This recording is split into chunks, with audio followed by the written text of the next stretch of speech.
mind-blowing, simple, liberal minds with every idea. Critical thinking is his specialty. Dillon Atkins. 3, 2, 1.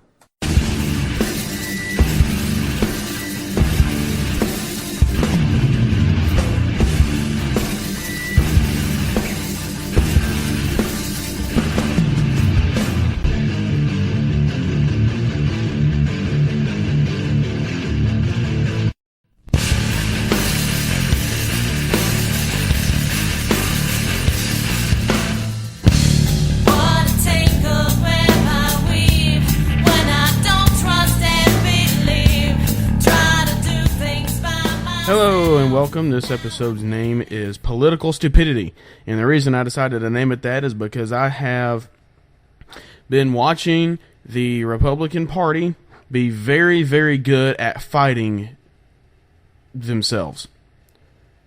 No one else, really. And see, that to me is pretty dang stupid. Just from my opinion, it seems a little stupid to fight yourself, because when you're fighting yourself, when there's someone else you need to be fighting, picture it as a boxer.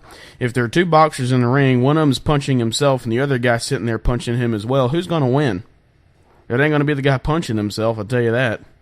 So why are they fighting themselves? They can agree, well, okay, I say they can agree on we need, the overall view of we need to save the country, but yet they fight on every possible way of how. Every possible way. I haven't seen them unite on anything other than we need to save the country. And really, to be honest with you, half of them only say that when it's election time. There's a few of them that say it all the time, and they fight hard to do it all the time. But the rest of them, they don't. They're Democrats with an R in front of their name, or after their name, or wherever they decide to put it. They're not really. There are. See, it's frustrating. It's really frustrating.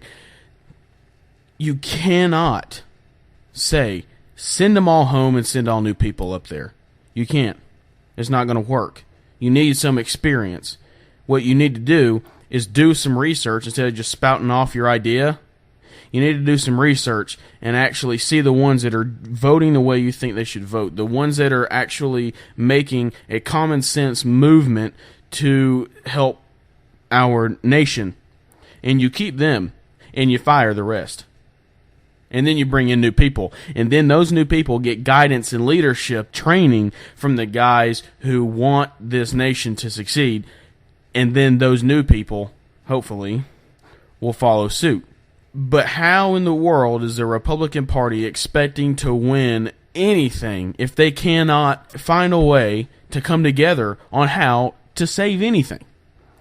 On how to win it, on how to do anything. They can't. I have said in meetings, I have sat there and I have listened to person after person say, we need to unite. We need to unite. We cannot be divided. Who wants to join a party that's divided? We need to unite. Okay, that's great. You know what absolutely none of them said? None of them. I have not heard one person say this.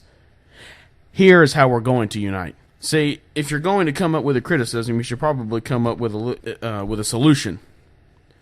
And they haven't done that. They talk and talk and talk about how we need to unite, and yet they don't come up with a suggestion of how.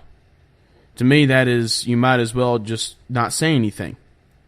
See, there's always been the old adage of never negotiate, or, I'm trying to think of the word, and never compromise. That's the word. Compromise.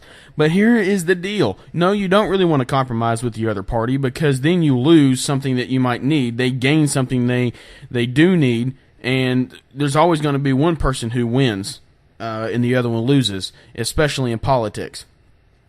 Trust me, you give somebody an inch, they take like 4 miles. But among your own party, you need to find some middle ground, okay? You need to find some middle ground. There is middle ground to be had on everything when it is within your own party, if to at least be united on how to save a nation and a people.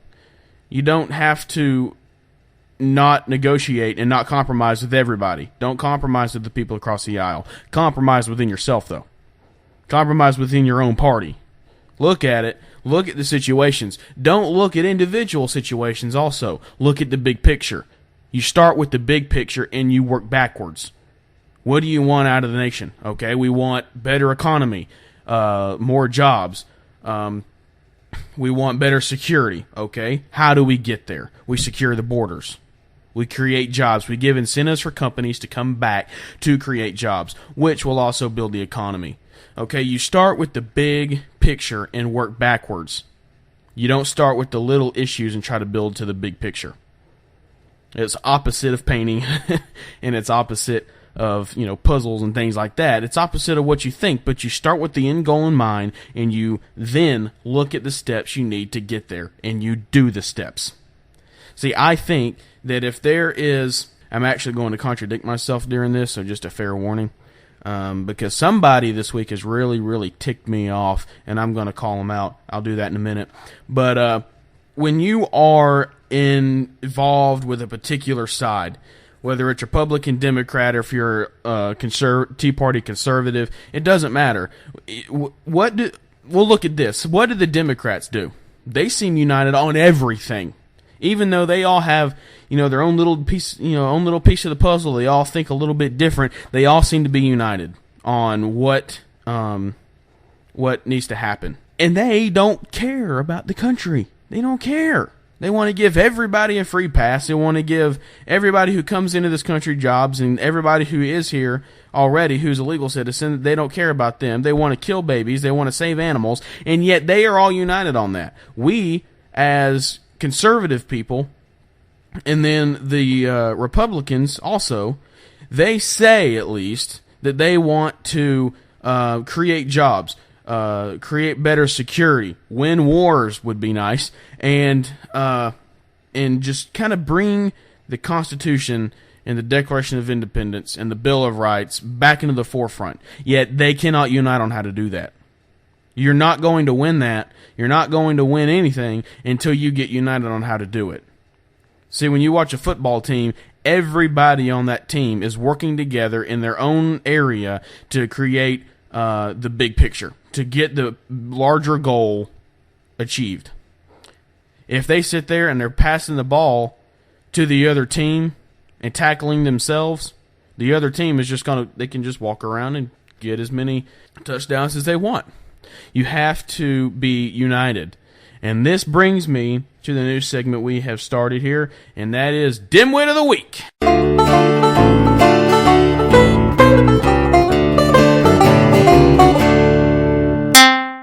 In this week's DIMWIT of the Week, and this is where I contradict myself about being united, but this guy really just ticks me off. I've listened to him several times on the radio. He's a radio host, supposedly a conservative one. And all he does is talk about how his ratings are better than Sean Hannity and so. How Glenn Beck is a con man who is just doing everything he does to gain publicity and blah blah blah blah blah. His name is Michael Savage of the Savage Nation. He's a radio host. Look him up, Michael Savage. It is spelled the way it sounds. And I have listened to several of his shows, and every time